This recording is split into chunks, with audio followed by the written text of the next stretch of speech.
Bien. Alors, vous avez besoin du micro? Si? Il faut? Ok. Alors bon, Jim m'a demandé de vous parler sur Matthieu 6. Donc c'est le sermon de la montagne. Ce que je vais vous demander, donc la première partie parle de la prière, la deuxième partie parle du jeûne. Et j'espère qu'on arrivera à tout vous raconter. Je vous ai mis deux choses qui sont sur ce tableau, qui sont significatives à ce que je vais vous dire. Alors il est clair que sur la prière, on peut parler sur beaucoup de choses, sur le jeûne aussi. On peut utiliser tous les versets qu'on veut et tout. Mais quand on lit Matthieu 6, du 5 au 15, c'est déjà pratiquement tout dit et il n'y a pas besoin d'explication. Alors je vais demander à chacun de lire un verset. Donc je demanderai à Lou de commencer, après c'est Bastien, après c'est Nina, après c'est Alex, après c'est... Comment il s'appelle? Alex. Non, je ne me rappelle pas de ton prénom. Toi. Non, celui à côté de toi. Non, celui à côté de toi. Ah, c'est Alexandre. Ah, d'accord. Après, non, je ne me rappelle plus. Après, il y a Mathieu et Carlita. Matteo, Carlita, et on suivra derrière par la suite. On verra bien où on arrive, d'accord? Et j'aimerais bien que chaque fois que vous lisez ce verset, vous puissiez me donner un petit peu votre pensée. D'accord? Alors, vas-y, lis le premier. Verset 5. Ouais. Lorsque vous priez, ne soyez pas comme les hypocrites qui aiment à prier debout devant les synagogues et au coin des rues pour être vus des hommes. Je vous le dis en vérité, ils ont leur récompense. Attends. J'ai demandé à chacun d'exprimer un petit peu ce que veut dire ce verset. Comme on a dit avec Maggie, on voit un peu l'hypocrisie dans le cœur des pharisiens qui priaient pour que les autres disent ah, mais qu'est-ce qu'il est spirituel, qu'est-ce qu'il est. Alors, explique sans que tu passes par des versets ou par la Bible, ce que tu ressens toi par rapport à ce que tu lis. Ce que moi je ressens, c'est que Dieu il aime quand on est humble et quand on prie dans Voilà. le secret. C'est très simple. Parce que je vous dis, quand vous lisez ça, si vous ne comprenez pas ce qui est écrit là, même celui qui ne connaît pas la Bible, il doit comprendre. La suite. Oui. Mais toi, quand tu pries, entre dans ta chambre et ayant fermé ta porte, prie ton Père qui demeure dans le secret. Et ton Père qui voit dans le secret te récompensera.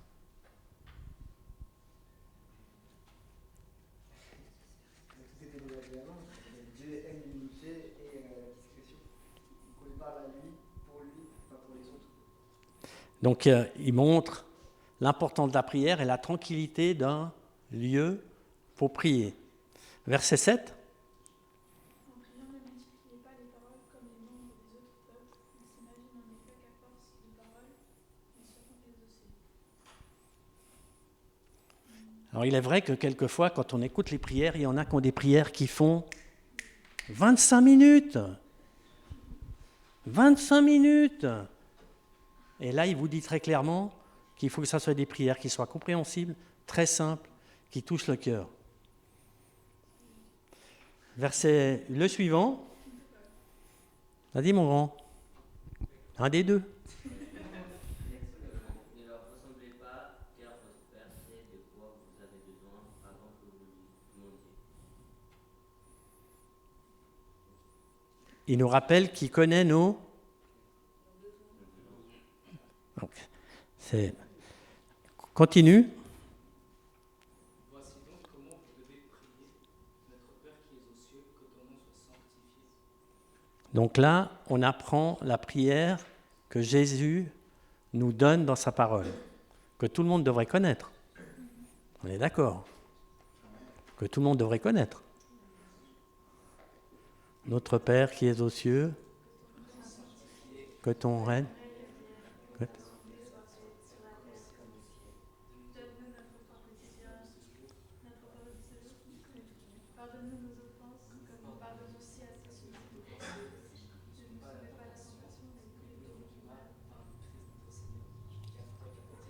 La puissance et la gloire. Le verset 10, il nous dit quoi? Que ton règne vienne, que ta volonté soit faite sur la terre comme au ciel. Lui, sa volonté, c'est quoi?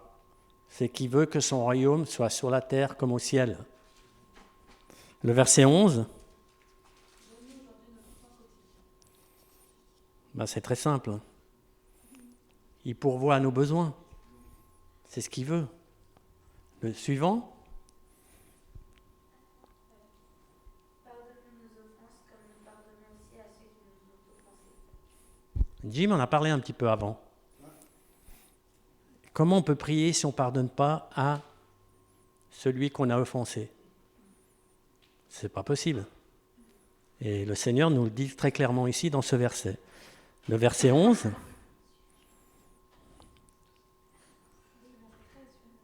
Le 13, pardon. Il faut que je mette mes lunettes. Ne nous expose pas à la tentation, mais délivre-nous du mal, car c'est en toi qu'appartient dans tous les siècles le règne, la puissance et la gloire. Amen. Bon, là, c'est très simple. Le Seigneur nous protège par ce verset. Nous apprenons, donc, par ces versets, on apprend les principes fondamentaux de la prière chrétienne, et Jésus nous enseigne à prier avec sincérité dans l'intimité de notre relation personnelle. Moi, je vous donnerai un petit peu mon expérience par rapport à la prière à la fin, mais ce que je vais vous donner, c'est un petit peu des choses pratiques, de comprendre. Parce que souvent, on ne sait pas comment faire et pourquoi on le fait. Une définition plus large de la prière, ça peut être quoi pour vous?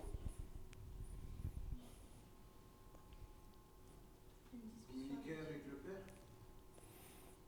Invoquer, supplier, implorer, intercéder, aller vers, louer. Donc c'est aussi une définition beaucoup plus large de la prière. C'est aussi une de nos armes, mais l'important, c'est ce qu'il y a là. C'est quoi qui est dessiné en rouge? Sur le panneau, là. Il est un peu mal fait, je reconnais. Bon, et si vous n'êtes pas un peu plus dynamique, on va s'endormir. Hein? Non, mais... On est dans une époque où Samuel pourrait nous en parler, de la communication. Vous avez tous des informations sur vos téléphones, sur vos ordinateurs, je ne sais pas sur quoi encore. Et certainement, comme on parlait avec Jim avant, on suppose que je pense que si Paul était à ce moment-là, aujourd'hui, sur la terre, il utiliserait aussi ce genre de moyens pour parler. Et nous sommes aujourd'hui dans un monde de communication et nous devons communiquer. Matthieu 6,6 nous dit quoi? Mais quand tu pries, entre dans ta chambre, ferme ta porte et prie ton Père qui est là dans les lieux secrets. Ton Père qui voit dans le secret te le rendra. Ici, il nous démontre très clairement que la prière, elle est très personnelle. Même si souvent on prie dans un lieu, on en parlera tout à l'heure, mais c'est quand même quelque chose qui est assez personnel. Un élément, qu'est-ce qui fait que dans la prière, on ne doit pas se valoriser, on valorise Dieu. Mais qu'est-ce qui fait que souvent on ne prie pas? Alors c'est vrai que vous ne m'entendez pas souvent prier. Hein. Je le dis honnêtement. Alors bon, c'est peut-être pour des raisons que chacun a. Pardon? Oui. Mais je veux dire, il est vrai qu'en public, je n'ai pas la facilité ou peut-être la volonté, c'est peut-être une erreur de ma part, de ne pas le faire. Mais il y a un élément qui est très important souvent, c'est quand on en fait trop. Ce qu'on appelle l'activisme. Qu'est-ce que c'est l'activisme? L'activisme, c'est quand on fait beaucoup de choses à l'Église et on oublie le principal, c'est quoi? La prière. Et quand on est partout, quand on veut tout faire, et je suis une des personnes qui est comme ça, parce que c'est dans ma nature, et souvent que l'activisme religieux, souvent on perd l'essentiel. Ce n'est pas le fait de travailler, de faire des choses et tout, mais on perd l'essentiel qui est la relation avec le Seigneur. rien n'est plus simple que la prière. On sait tous parler. Nous saurons aussi lui parler. J'ai des questions maintenant. Faut-il répéter des prières apprises pour être exaucé? Souvent, on apprend des prières parce qu'on entend tout le temps les mêmes et on répète toujours la même chose.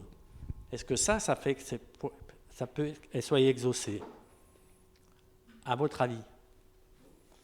Angèle nous a parlé de quelque chose jeudi. Je ne sais pas si vous étiez là. Il nous a parlé de qui? De 2 personnes qui étaient aveugles. Et ces 2 personnes aveugles, quand Jésus passe devant, qu'est-ce qu'ils leur disent? Seigneur, fils de David, aie pitié de moi. Est-ce que vous pensez qu'il a préparé sa prière? Et Jésus lui répond, qu'il te soit fait selon ta foi. La prière, elle vient d'où? Du cœur. Exactement. Elle vient du cœur. Cette personne qui a demandé au Seigneur de prier, qu'il ait pitié de lui, il a sorti du cœur. Il n'a pas réfléchi, il l'a dit parce qu'il a entendu.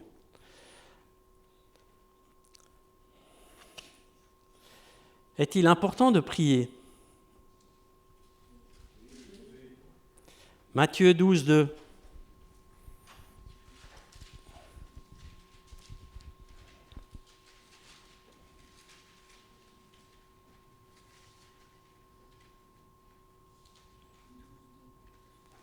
Qui peut le lire?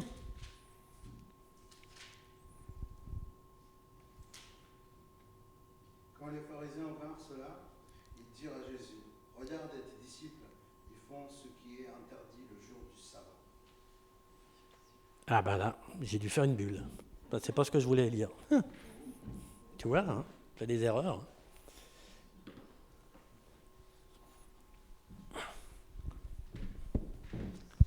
Alors, désolé.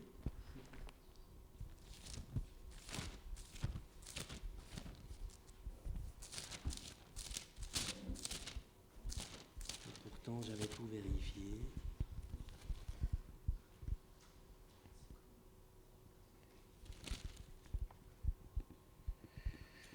Bon, ben, c'est pas ça.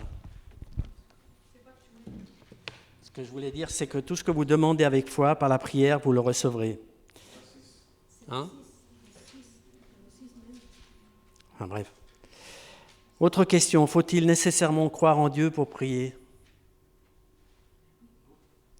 J'ai l'air de vous poser des questions complètement idiotes, mais c'est quand même hyper important.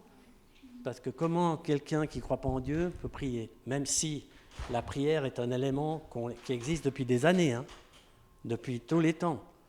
Et vous voyez prier n'importe quelle personne pour n'importe quel Dieu, et n'importe quoi. Vous voyez les musulmans, vous voyez les hindous, vous voyez toute la spiritualité dans le monde. Mais quand on croit en Dieu et on croit en Jésus-Christ, il est clair qu'il est important de prier. La foi est-elle associée à la prière? Parce que Hébreu nous dit, sans la foi, il est impossible d'y être agréable. À qui adresser la prière?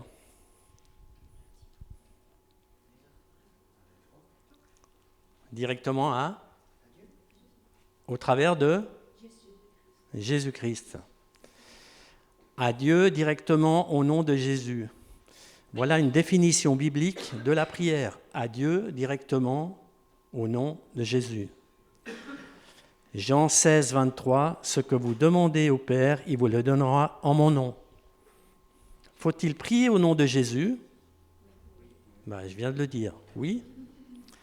Tout ce que vous demandez en mon nom, je le ferai. Qui peut prier? Pardon? Oui. Mais est-ce qu'il aurait des réponses?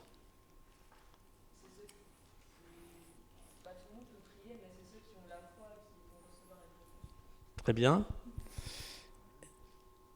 Et la réponse à ces questions, souvent, on demande à des disciples, enseigne-nous à prier. Et Jésus commence par ces mots, quand vous priez, dites, Père, que ton nom soit sanctifié, que ton règne vienne. C'est quoi le premier mot? Père. Pourquoi Père? Parce que nous sommes des... Bravo. Nous sommes des enfants de Dieu. C'est pour ça qu'on peut prier, car nous sommes les enfants de Dieu. Pour avoir l'assurance dans la prière, il faut que le cœur soit nettoyé, lavé, poussé, gratté. Oui? Il faut qu'il soit clean, non? Parce que comment peut-on prier si notre cœur n'est pas propre? Automatiquement, vous allez être gêné dans votre prière. Ça va vous poser un petit souci.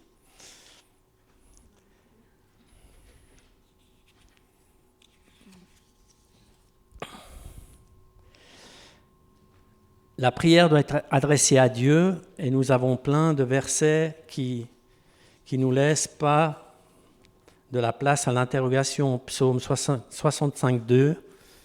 À toi qui écoutes la prière, tous les hommes viendront à toi. Le psaume 5, 2. Mon Dieu, mon roi, sois attentif à mes appels, c'est à toi que j'adresse ma prière. Psaume 39, 12, 13. Écoute ma prière éternelle et prête l'oreille à mes cris, ne sois pas insensible à mes larmes, car je suis un étranger chez toi, un habitant comme tous mes pères, etc., etc. La prière est adressée à Jésus et au nom de Jésus. Philippiens 2, 9, c'est pourquoi aussi Dieu l'a souverainement élevé et lui a donné le nom qui est au-dessus de tout. Prier Jésus, c'est d'abord accepter comme sauveur personnel. C'est le reconnaître comme le Fils de Dieu, partie intégrante de la puissance divine. C'est aussi demander à Dieu en son nom. Vous entendez souvent les prières, à la fin on dit au nom de Jésus. On le dit aussi au début. Et il est vrai que la langue espagnole est particulière dans les prières. Elle est totalement différente que la prière de langue française. L'espagnol est beaucoup plus dynamique, elle roule beaucoup plus. La langue française est un peu plus spécifique. Moi, personnellement, j'aime bien entendre les personnes prier en espagnol, même si moi, je ne le fais pas. Mais c'est vrai que c'est quelque chose qui m'a toujours un petit peu touché. Un élément qui est vraiment très important, c'est quoi dans la prière? Il y a un élément que je n'ai pas parlé. J'ai parlé de 2 personnes, il en manque une, non? Le Saint-Esprit. Et il est vrai qu'on prie par l'Esprit que Dieu nous donne. Quand on est sauvé, nous avons l'Esprit. Et nous sommes tout le temps ensemble avec Dieu à tout moment et n'importe où. Est-ce que je dis des bêtises? Moi, j'ai souvent une image que j'ai eue depuis très longtemps, c'est que je marche et à côté de moi, il y a des pas qui marchent. Et qui m'accompagne? Et souvent, ces pas s'éloignent. Est-ce que c'est parce que lui s'éloigne ou c'est parce que nous nous éloignons? Tous les jours, il est avec vous. Et à tout moment, vous pouvez prier. Il est bien clair que nous, qui croyons en Jésus-Christ, on ne peut pas prier un autre Dieu. Souvent, les catholiques, surtout eux, prient pour Marie, prient pour la Vierge, prient pour plein de personnes. C'est une éducation qu'ils ont reçue, mais quand on lit la parole, il est clairement mentionné qu'on ne prie uniquement à Dieu au travers de Jésus-Christ. On se pose souvent la question, c'est où prier? Pourquoi où prier? Alors il y a l'endroit public, c'est le temple du Seigneur, c'est à la maison, c'est dans une réunion de jeunes. Et puis vous avez l'aspect privé. Mais l'aspect public et l'aspect privé, à quelque part, est identique. Pourquoi? Qu'est-ce que je vous ai dit avant? Aussi parce qu'il marche avec toi tous les jours. Donc quand on est en public et quand on est en privé, il est avec toi. Après, la prière en public peut être totalement différente qu'une prière privée qui est beaucoup plus personnelle. Matthieu 6,6 nous dit « Mais toi, lorsque tu veux prier, entre dans ta chambre, ferme la porte et prie ton Père. » Et ça, c'est la prière dans l'intimité. C'est la prière de l'intimité que nous avons, nous. Et si on regarde Saül de Tarse, avant de devenir l'apôtre Paul, il priait un jour dans le secret de son cœur. Et le cœur est hyper important dans la prière. Si votre cœur n'est pas propre, si votre cœur n'est pas disposé, votre prière ne sert à rien. Dans Luc 18, 11, il nous dit «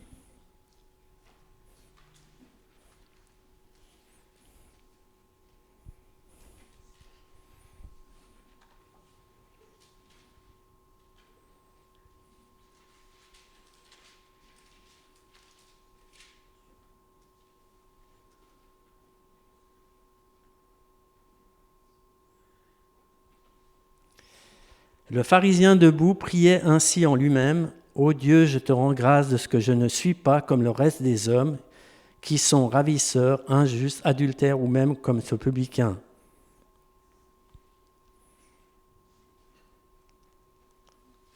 Qu'est-ce qu'elle vous dit, cette prière ? Là, il y a le pharisien qui se glorifie lui-même, Exact, qui rabaisse les autres. exactement. Et il est très arrogant.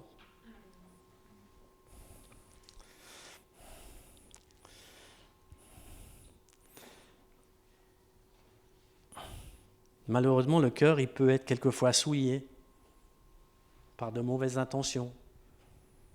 Il peut être souillé par de mauvaises paroles, de mauvais actes, qui fait que le cœur est totalement noir et n'est pas disposé à ce qu'on prie et qu'on soit en relation avec Dieu.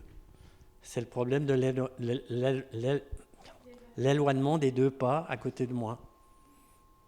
C'est quand je marche puis qu'il est à côté de moi, c'est que je suis avec lui et mon cœur est disposé. Quand je marche puis que pas qu'il s'éloigne, que je m'éloigne, c'est que mon cœur n'est pas disposé. On parle aussi souvent,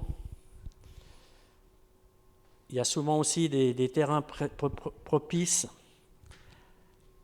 à la prière, la réunion de prière, car Dieu exauce son peuple réuni pour l'intercéder dans un lieu de culte ou une maison, ou dans d'autres lieux comme les chambres, les salons, au travail, en vélo, en voiture, au restaurant. Est-ce que vous pensez que quand vous travaillez, vous priez? Quand vous êtes à l'école. Rappelez-vous toujours, les deux pas à côté de vous.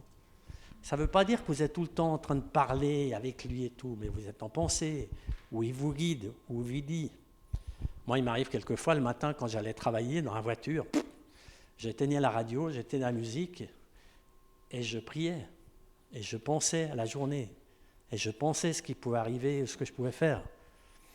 Et à tout moment, on est avec lui, si on est disposé. Quelle est l'attitude pour prier ? Il y a des personnes qui prient debout, il y a des personnes qui prient assis, il y a des personnes qui prient à genoux. Est-ce que vous pensez qu'il y a une importance à ce niveau-là ? Encore une fois, on revient à ça. Si le cœur n'est pas disposé, vous pouvez prier à genoux tout ce que vous voulez, vous pouvez vous faire mal aux genoux tout ce que vous voulez. Si vous n'êtes pas disposé, ça ne marchera pas.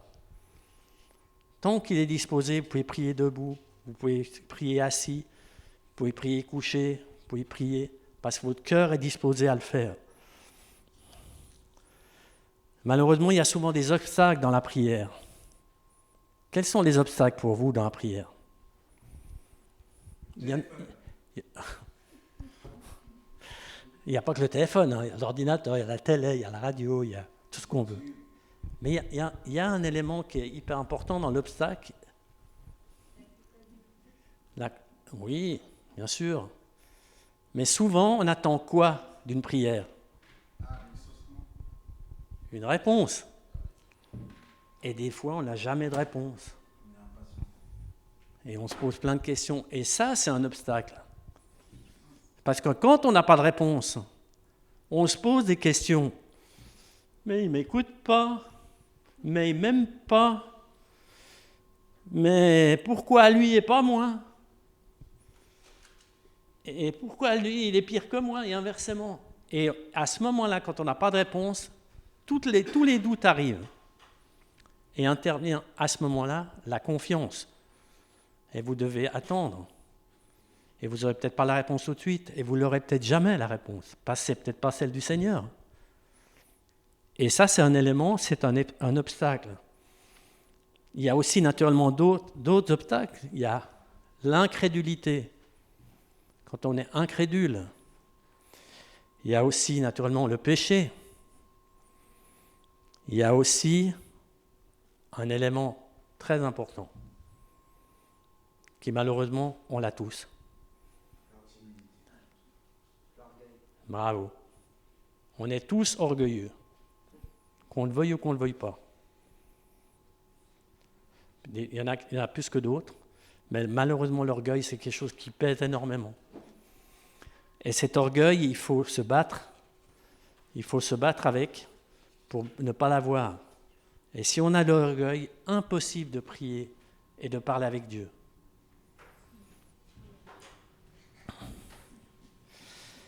Comment on fait pour avoir une prière vivante?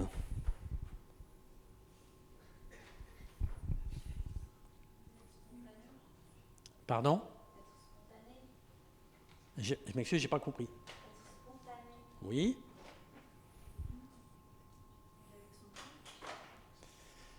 Je pense qu'un élément important dans la prière vivante, c'est la méditation à la... Oui, je t'écoute. C'est quoi de l'orgueil? L'orgueil. Ouh. Qu'est-ce que c'est l'orgueil? Alors, comment on peut t'expliquer ça? C'est vrai, quelquefois, ça peut être confondu par de la fierté. Mais l'orgueil, c'est quand tu es persuadé que tu as raison et que tu as tort. Et tu te bats contre ça en disant c'est toi qui as tort et toi, tu as de l'orgueil. Parce que tu ne veux pas accepter ou écouter, savoir si tu as raison ou tort.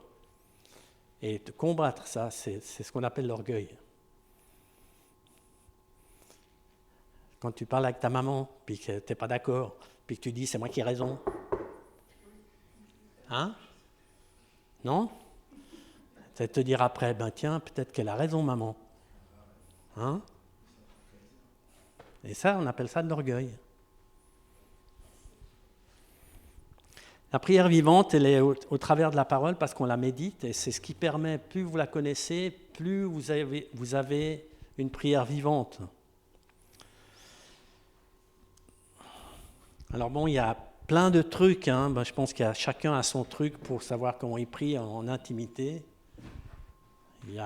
Aujourd'hui, il y a le téléphone. Vous pouvez écrire sur le téléphone tout de suite les thèmes à lesquels vous voulez prier pour vous rappeler de ce que vous avez prié la dernière fois, parce que vous mettez un thème et je suis sûr que l'année d'après, vous ne savez pas de quoi vous avez prié, puis vous attendez une réponse. Notez ce que vous demandez au Seigneur. Notez-le, écrivez-le. Notez quand vous écoutez la parole du Seigneur, que vous lisez la parole, s'il y a un verset ou un mot ou quoi que ce soit qui vous touche, notez-le. Pourquoi il vous touche? Quelle est la raison que tout d'un coup, j'ai les frissons et j'ai les larmes qui arrivent? Quelle est la raison? Et ça s'appelle, c'est de te faire vivre la prière, parce que c'est ces moyens-là qu'on permet d'avoir. Il est vrai qu'il faut choisir un endroit qui permet d'être tranquille. Si vous êtes dans une chambre, malheureusement, avec d'autres personnes, puis qui rentrent et qui sortent, et qui rentrent et qui sortent, vous ne pouvez pas avoir de l'intimité dans la prière. Donc, à un moment donné, il faut trouver un lieu, que ce soit à l'extérieur, ou que ce soit à la maison, ou n'importe où, qui vous permet d'être tranquille pendant un certain temps. Et c'est ce qui vous permet d'avoir de l'intimité.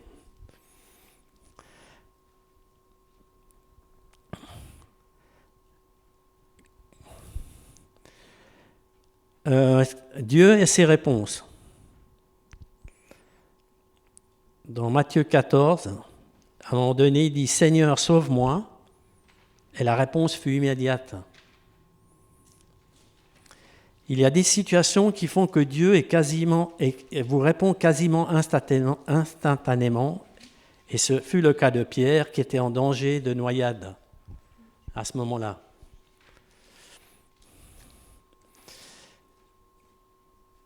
Pourquoi Dieu répond ? Parce que nous nous sommes confiés à lui.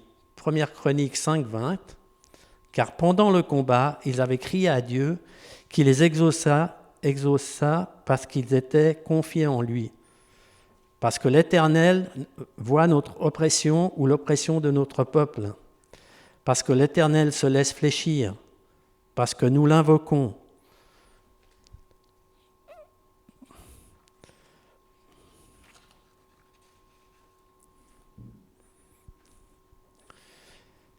Jésus nous dit aussi, dans Luc 18:1, Jésus leur adressait une parabole pour montrer qu'il faut toujours prier et ne point se relâcher. Quand je vous disais que quand on marche, ou quand on travaille, ou quand on est à l'école, et puis que vous avez de la sincérité, puis que votre cœur est clair et tout, il est à côté de vous. Vous pouvez parler 2 minutes, ou 30 secondes, ou 2 mots, et il vous écoute. Et ça veut dire qu'à tout moment, vous êtes en prière. Le fait de chanter des louanges et tout, vous êtes en prière indirectement. Le fait que vous parlez du Seigneur avec quelqu'un d'autre, vous priez indirectement. Et c'est aussi un moyen de prière de parler avec quelqu'un d'autre.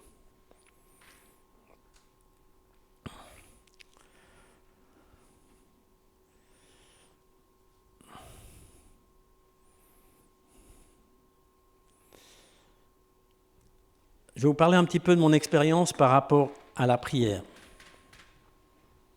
Comme je vous ai dit, je ne suis pas quelqu'un de très exubérant dans la prière à l'église. Je n'ai pas une raison précise, c'est que je suis plutôt d'une nature, j'ai peut-être pas l'air comme ça, plutôt réservé. Et j'ai plutôt tendance à me restreindre et plutôt à écouter les autres dans la prière et tout. Dans ma vie, comme je vous l'ai expliqué, j'ai toujours eu le sentiment d'être accompagné. C'est comme ça, et encore maintenant. J'ai toujours le sentiment que je suis enveloppé par quelque chose qui m'a accompagné. Je ne l'ai pas découvert tout de suite. Je l'ai découvert dans des moments compliqués et difficiles où tout d'un coup, j'ai eu des réponses. Et les réponses, c'est souvent pas celles qu'on attend, mais c'est souvent parce qu'on rencontre des personnes qui vous donnent des réponses. Elles ne vont pas vous tomber du ciel parce que vous demandez des sous, puis pas du tout. Vous demandez un travail. C'est que souvent en contact avec d'autres, en souvent avec des relations avec d'autres personnes, que ce soit chrétiennes ou non, le Seigneur vous parle. Et des fois, vous êtes très touché, puis vous rentrez à la maison, puis vous dites, mais pourquoi il m'a dit ça, lui ? Et pourquoi il m'a parlé de ça ? Et à ce moment-là, je me mets en prière, et j'essaie de comprendre. Souvent, je ne comprenais pas toujours. Pourquoi j'ai dû rencontrer, moi qui suis suisse et suisse de chez Suisse, et j'allais à l'église protestante, où j'en avais partout des réunions de prière ou des réunions avec le pasteur, quelqu'un qui parlait que l'espagnol dans une église de communauté espagnole. Quelle raison ? Et j'ai bien dû poser la question à un moment donné au Seigneur. Et j'ai bien dû lui demander, mais pourquoi ? Alors, je n'ai pas une réponse catégorique qui me dit c'est comme ça parce que... Non, pas du tout. C'est qu'à un moment donné, j'ai compris que le Seigneur m'a appelé pour arriver ici.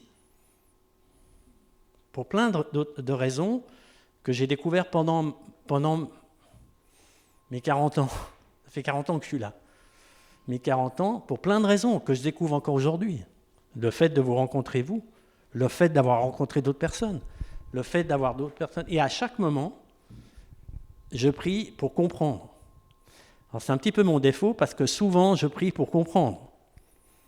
Naturellement, dans la compréhension, il y a le remerciement après. Mon expérience de ma vie de prière, elle est surtout liée à des opportunités que j'ai eues dans ma vie et qui m'ont fait avancer dans ma vie, parce que j'ai toujours eu le sentiment d'être accompagné. Jim voulait absolument qu'on parle du jeûne. Alors j'ai un petit peu coupé sur la prière, je suis désolé, parce qu'on m'a laissé... On va parler un petit peu du jeûne, et on va lire la suite des versets 16, 17 et 18.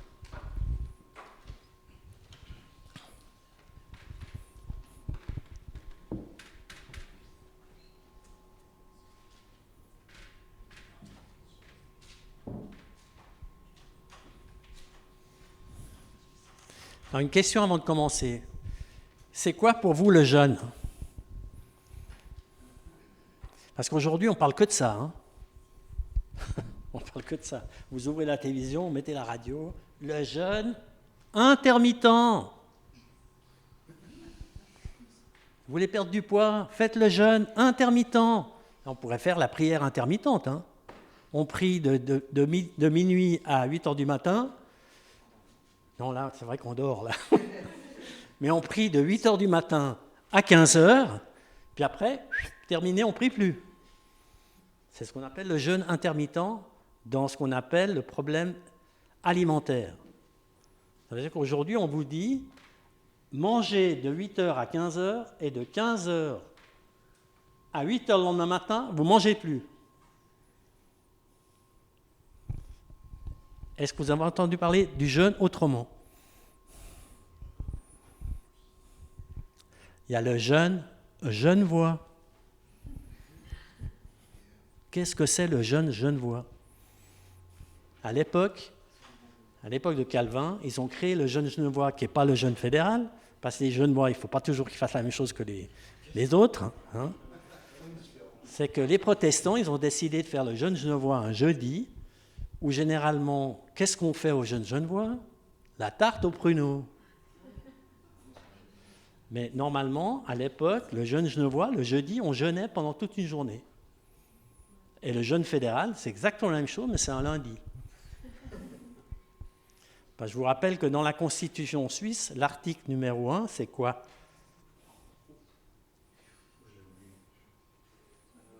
Au nom de Dieu Tout-Puissant.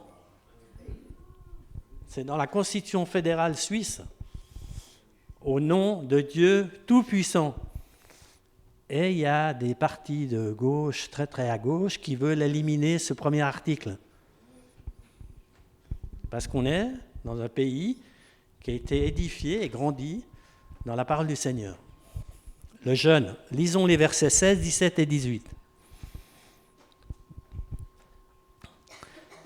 Alléluia. Le 16. Lorsque vous jeûnez, ne prenez pas un air triste comme les hypocrites qui se rendent le visage tout défait pour montrer aux hommes qu'ils jeûnent. Je vous le dis en vérité, ils ont leur récompense. Continue avec le 17 et 18, comme ça c'est fait.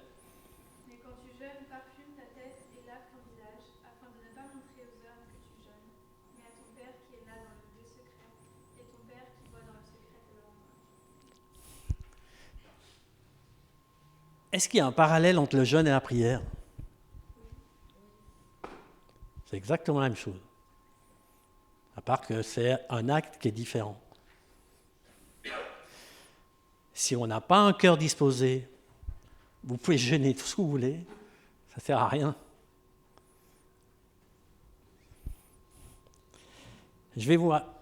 On va lire une histoire qui m'a beaucoup touché, qui parle du jeûne, qui est dans la Bible. Et ce passage-là nous parle très clairement de 3 choses. C'est l'histoire de Esther. Qui c'est Esther? Une reine.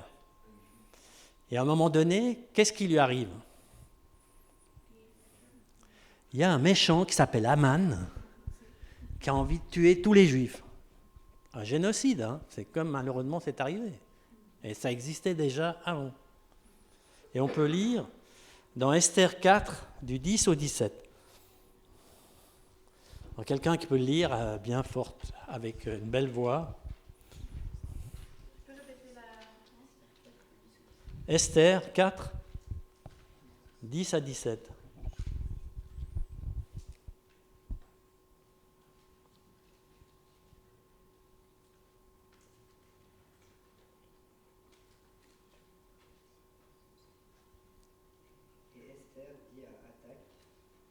chargea de dire à Mardochée: tous les serviteurs du roi et le peuple des provinces du roi savent que pour quiconque, homme ou femme, entre auprès du roi dans la cour intérieure sans avoir été appelé, il existe une loi prescrivant de le mettre à mort, à moins que le roi ne lui tende le sceptre d'or pour qu'il vive. Et moi je n'ai pas été appelé à rentrer vers le roi ces 30 jours, et on rapporta à Mardochée les paroles d'Esther. Et Mardochée dit de répondre à Esther: ne pense pas en ton âme d'échapper dans la maison du roi, plutôt que tous les Juifs, car si tu gardes le silence en ce temps-ci, le soulagement et la délivrance surgiront pour les Juifs. D'autre part, mais toi et la maison de ton père, vous périrez. Et qui sait si ce n'est pas pour un temps comme celui-ci que tu es parvenu à la royauté. Et Esther dit de répondre à Mardochée: va, rassemble tous les Juifs qui se trouvent à Suse, et jeûnez pour moi. Ne mangez ni ne buvez pendant 3 jours, ni la nuit ni le jour. Moi aussi et mes jeunes filles nous joindrons de même. Et ainsi, j'entrerai vers le roi, ce qui n'est pas selon la loi. Et si je péris, je périrai. Et Mardochée s'en alla, et fit selon tout ce qu'Esther lui avait commandé. Va rassembler tous les Juifs qui se trouvent à Suse et jeûne pour moi. Ne mangez et ne buvez rien pendant 3 jours, ni la nuit ni le jour. Moi aussi, je respecterai un tel jeûne avec mes servantes. Et c'est donc ces dispositions que je pénétrerai chez le roi, et j'enfreindrai la loi, et si je dois mourir, je mourrai. Il y a 3 éléments importants dans ce passage, c'est quoi? Elle a quoi? C'est quoi la première chose? Elle a un objectif. Elle a un objectif. Et l'objectif, c'est quoi? C'est d'éviter et que les Juifs ne soient pas... Elle a un objectif. La deuxième chose, elle fait quoi? Elle rassemble tout le monde. Parce qu'ils ont le même objectif et ils se rassemblent. Et le troisième point, c'est quoi? Pendant 3 jours, ils jeûnent. Si vous jeûnez sans savoir pourquoi, l'histoire du jeûne intermittent, vous le faites pourquoi? Parce que vous avez envie de perdre la mousse au chocolat, là. Si vous jeûnez sans objectif, ça ne sert à rien. À l'église, il y a, je ne sais pas, bien avant le Covid et tout, je ne sais pas si tu te souviens, on avait fait une chaîne de prière et un jeûne pendant 3 jours. Pendant 3 jours, on a prié, on a jeûné. Alors c'est clair qu'on n'a pas jeûné ici, hein. On est rentré à la maison, mais on a bu de l'eau, on a bu du thé, parce il faut boire, c'est important, mais pendant 3 jours, parce qu'on avait un objectif précis. Si vous jeûnez sans objectif, ça ne sert à rien. Même si vous le faites tout seul, vous devez avoir un objectif. Et à la limite, si vous pensez qu'être tout seul, c'est trop, demandez à quelqu'un de le faire avec vous. Mais vous ayez un objectif. Pourquoi vous le faites? Si vous ne faites pas ça, et Esther le montre très clairement là. Et en plus, elle y participe. C'est facile de dire à l'église, bon, on jeûne 3 jours, d'accord, le thème c'est ça, pendant 3 jours on prie, chaîne de prière, jeûne, puis moi, je vais au bistrot, je vais manger, et je bois un truc tranquille, parce que j'ai donné les ordres à tous mes frères et sœurs. Mais non, Esther, elle y participe, et pratiquement, elle donne sa vie. Ça demande un état d'esprit, ça demande une discipline, ça demande un objectif. Et pourquoi elle parle de 3 jours? Pourquoi 3 jours? Pourquoi pas 10? Pourquoi pas 20? Pourquoi pas 1? Ces 3 jours ont un élément très important. Est-ce que ça vous parle dans la Bible, 3 jours? De quoi? Il était 3 jours dans le tombeau. Et quoi d'autre? Hein? La Trinité, c'est pas 3 jours, je parle de 3 jours. Oui, 3 jours. Jonas, il était dans un gros poisson pendant 3 jours. Pourquoi? Parce qu'il ne voulait pas aller à Ninive. Entre autres. Et il y a un autre élément, Saül de Tarse. Pendant 3 jours, il est aveugle. Et ces 3 jours correspondent à quelque chose que Esther a compris. Et quand on décide de marquer le nombre de jours, il faut aussi penser, est-ce qu'on le fait en 1 jour, en 2 jours, en 3 jours, en 4 jours, pour que ça ait du sens. L'objectif, rassembler, participer, et sur la durée. Et si vous ne faites pas ça, votre jeûne ne sert à rien. Il ne sert à rien.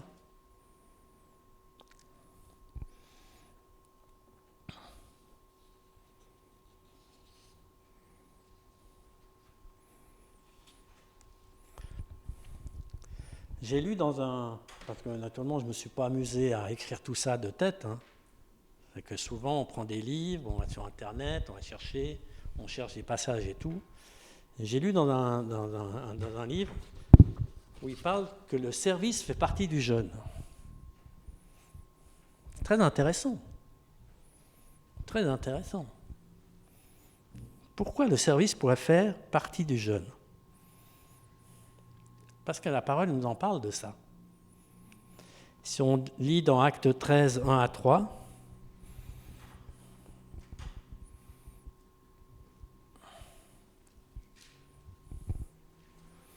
il y avait dans l'église d'Antioche des prophètes et des enseignants, Barnabas, Siméon, appelé le Noir, Lucius de Cyrène, Manaen, qui avait été élevé avec Hérode, le tétrarque, et Saoul.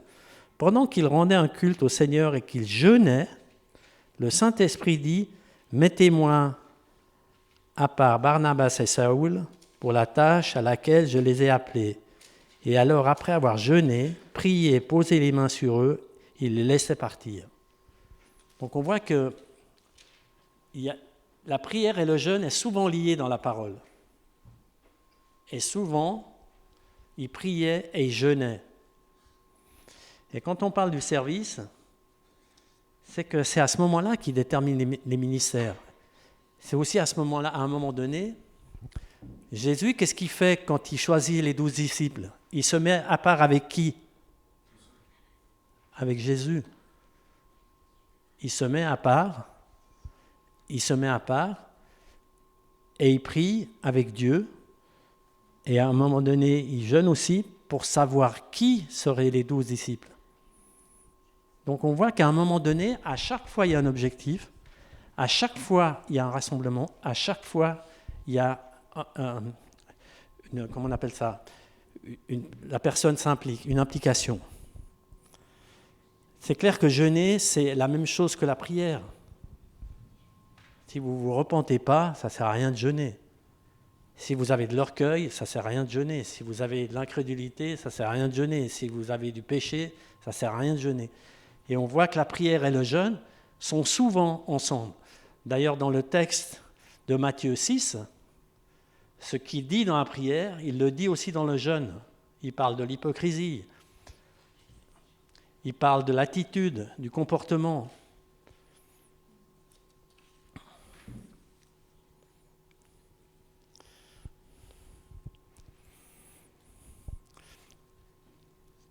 On peut lire dans Ésaïe 58.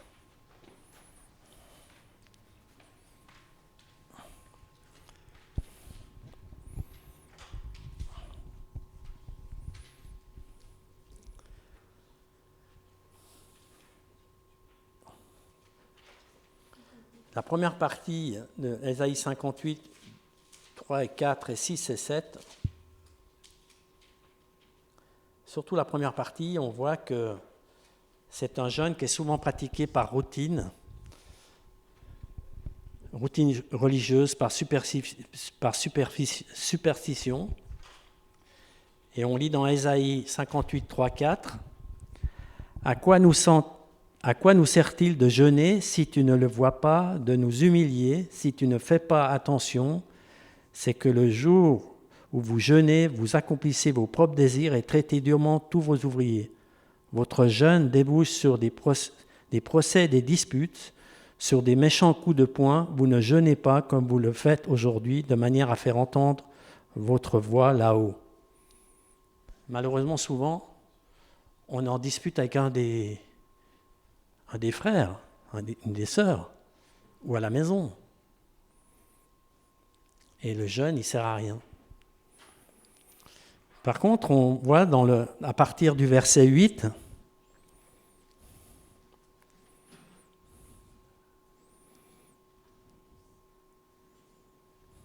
qu'est-ce qu'il nous dit le verset 8 ? 58, 8. Oh. Il dit, alors comme l'aurore jaillira ta lumière, ton rétablissement s'opérera bien vite.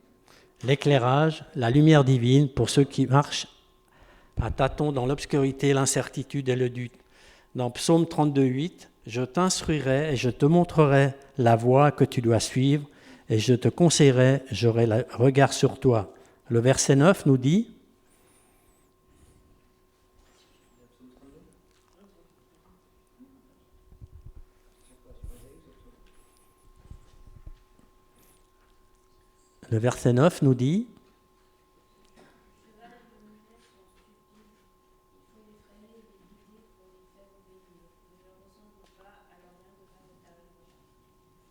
c'est une réponse à la prière au secours du Seigneur. Psaume 34, 7, « Quand un malheureux crie, l'Éternel entend et il le sauve de toutes ses détresses. » Le verset 10,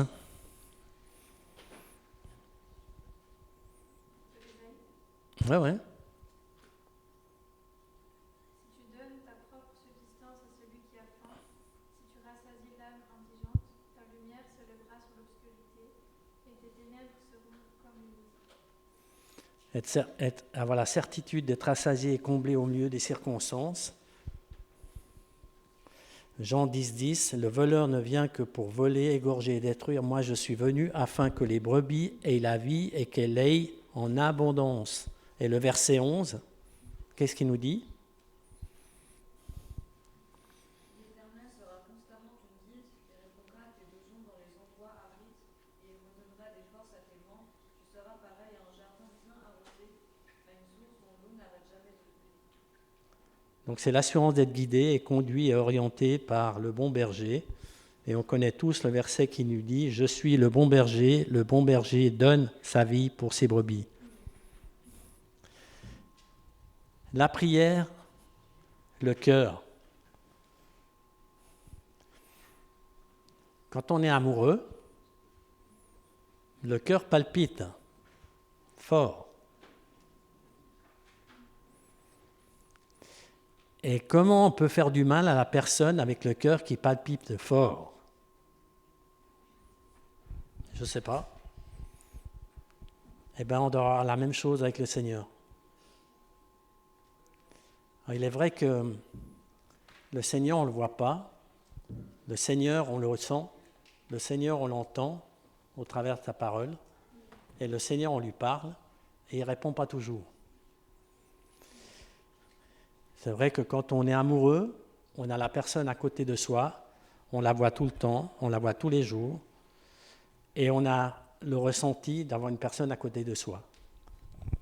Mais si vous avez votre cœur disposé vis-à-vis du Seigneur, vous devez ressentir quelqu'un qui vous accompagne tous les jours, à tous les endroits, à tout moment. Et le jeûne, c'est la même chose. Bien sûr que dans la prière, il faut un objectif, il faut prier parce que vous marquez ce que vous aimeriez et tout. Mais le jeûne, vous ne pouvez pas le faire si vous n'avez pas un objectif. Si vous pouvez le faire tout seul, mais en étant persuadé, vous pouvez rassembler, vous pouvez prier et vous pouvez vous impliquer. Et si on lit bien le passage de Matthieu 6, ce que dit dans la prière et ce qu'il dit dans le jeûne, nous y dit exactement la même chose. Je ne sais pas si ça vous a apporté quelque chose. Je ne sais pas si... Mais ayez le cœur disposé, c'est le plus important. Et vous verrez que vous aurez la révélation. On peut lire tout ce qu'on veut, on peut vous dire tout ce que vous voulez, vous pouvez écouter tous les messages que vous pouvez venir à l'église tant que vous voulez, vous pouvez venir à une réunion de prière. Si votre cœur n'est pas disposé parce que vous venez seulement parce que vous voulez voir votre copain à côté, ça ne sert à rien. Parce que pour finir, on a un club de foot ou un club de machin, et on s'amuse, on fait des jeux et des trucs, et notre cœur n'est pas disposé. Le cœur doit être disposé pour écouter, pour prier, pour jeûner. Si vous ne l'avez pas, ça ne sert à rien. Et il est vrai, je ne vous cache pas, il y a des jours où on n'a pas envie. Il y a des jours où on ne veut pas. Pourquoi ? Posez-vous la question. Posez-vous la question pourquoi vous n'avez pas envie. Posez-vous la question pourquoi vous ne voulez pas venir. Il y a certainement une raison. Et on ne veut pas se l'avouer parce qu'on a de l'orgueil.